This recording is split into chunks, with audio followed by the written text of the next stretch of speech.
But Dave, it's not just people in America, not just people in Australia who have done well out of democratic capitalism and the freedoms that we've had.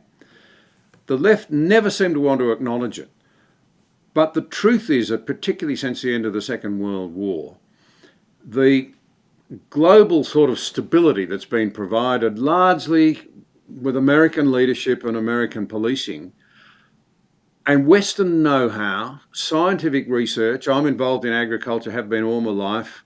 The extension of that knowledge internationally, available and affordable energy, has lifted countless billions of people out of short, brutish lives. Life expectancy in most of the majority world has doubled. Educational opportunities have gone through the roof. Health has improved out of sight.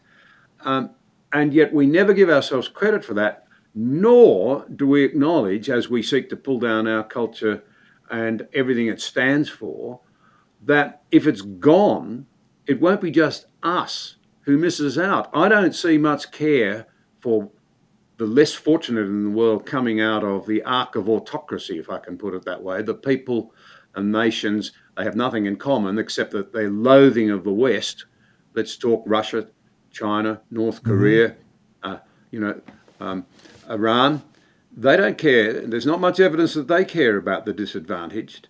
So it isn't just us that have benefited from the global order that's been overseen by the Americans. We're at risk in destroying ourselves of driving the world back into a much, much uglier place for the majority of its inhabitants, in my view.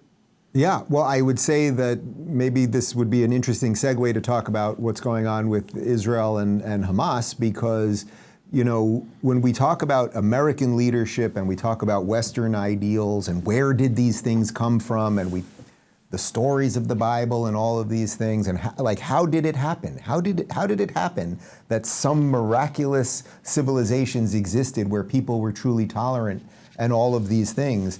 I think what we're seeing on the streets of all of our countries, I mean, actually one of the most jarring things that I saw in the last 6 months since October 7th was on the streets of Sydney, Australia, at the Opera House, where Jordan and I performed. That was the last show that we did together on that wonderful tour in 2018.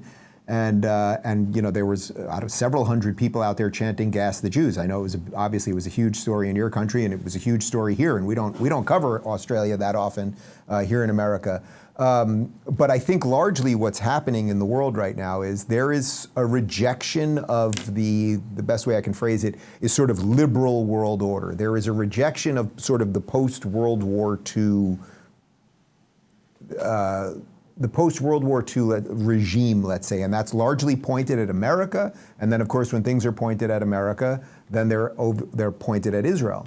And Israel's in an existential battle for its existence, but I would say that battle for its existence is actually an existential battle for your existence and my existence and everyone that's listening to this show or watching this show that lives in a Western society. You know, if they take out Israel, so let's say they somehow do it. They remove it from the map, river to the sea. Do you think all of the people who are chanting in your cities and the people who are chanting in London and the people who are chanting in New York City and in Brussels, do you think they wrap it up? Okay, I guess we did what we wanted to do. We got rid of Israel. Okay, we're good to go. No, that will just be the beginning. That will just be the beginning of whether you want to call it the worldwide jihad or the return of the caliphate or whatever it is, but it will be deeply anti-Western, so it doesn't matter what you call it. And we will have imported these people into our countries, and we will have said, you come into our countries, use all of our freedoms against us, take out our allies, attack all of our traditions. We'll likely pay you for it because we'll give you social services while you do it. And then the West will really be over. So the battle for the West, I see a direct line between what's going on with Israel right now and all of free Western society.